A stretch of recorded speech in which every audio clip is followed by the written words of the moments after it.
So let's talk about that frustrating, almost comically annoying feeling of really wanting to change and then just not doing it.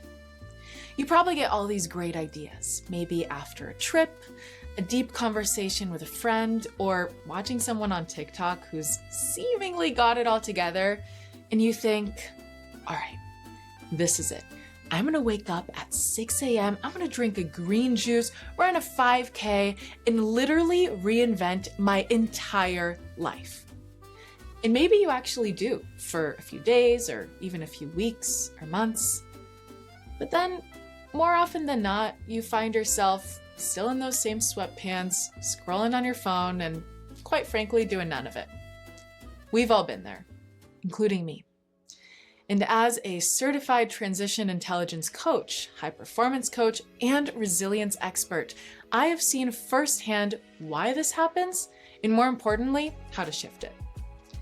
First of all, let's get something straight. Change can feel really hard. And it's not because you're lazy, or not because you don't care, not because you're incapable of change.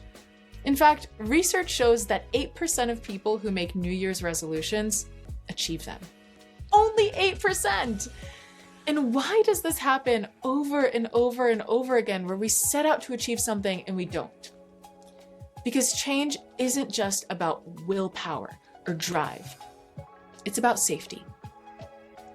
When we talk about being stuck, we often treat it as a personal failure.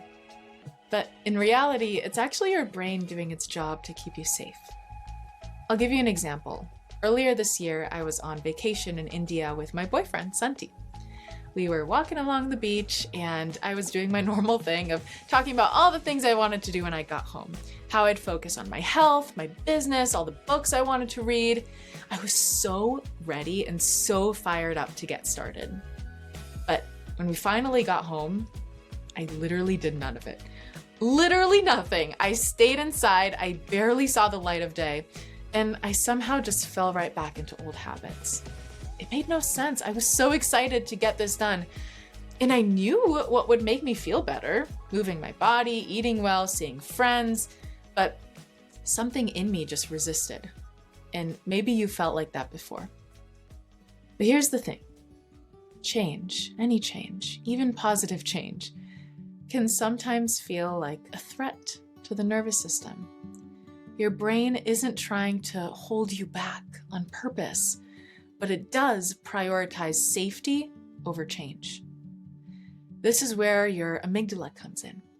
The amygdala is an ancient part of your brain that's responsible for detecting threats and keeping you alive. Its number one job is to prioritize survival. So if a saber-toothed tiger were to walk into your room right now, your amygdala would probably not stop to analyze and say, is this tiger friendly? Maybe he just wants to talk or sit down for a cup of coffee. No, it'll probably flood your body with a whole lot of stress hormones and tell you to get out of there, because that's the safest thing to do.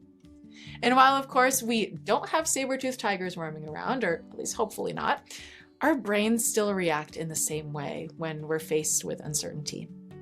That means that starting a new habit, putting yourself out there, and changing a routine, even if you know that it's better for you, may feel unsafe for a part of you. This is also true for high-achieving women in leadership who plateau at a certain level of success. It's not because they lack the skills or drive, but it is because their inner system may not feel safe to own their accomplishments, to trust their decisions without over-preparing or second-guessing, or to say yes to bigger opportunities without fearing that they're too much or not enough. Your brain is not working against you. It just needs to know that you're safe.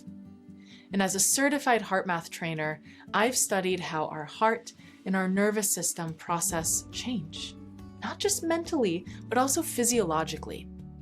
The Institute of HeartMath has over 30 years of peer-reviewed, published research showing how our emotions directly impact our energy, decision-making, and our ability to take action.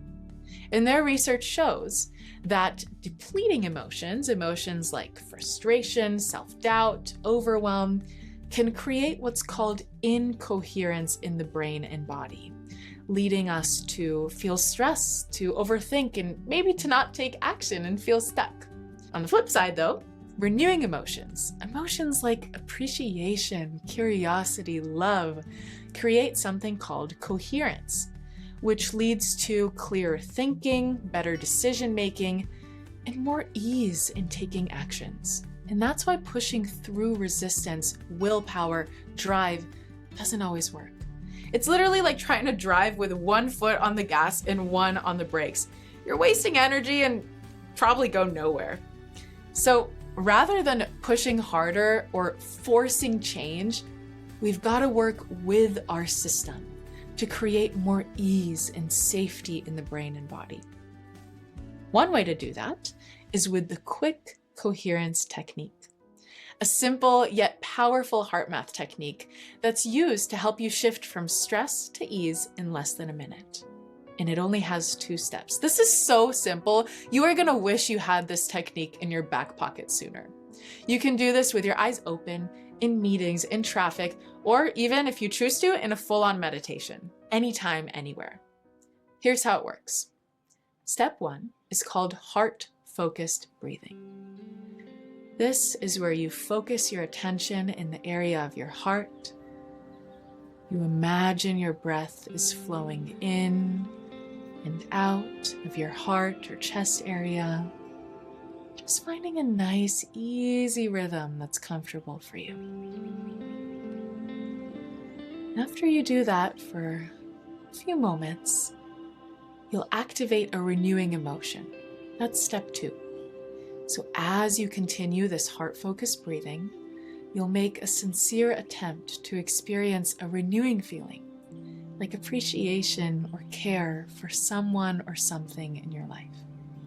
You can re-experience the feeling that you have for a special person that you love, for a pet, a place in nature, a memory, an accomplishment you're proud of, or just simply focus on the feeling of calm or ease.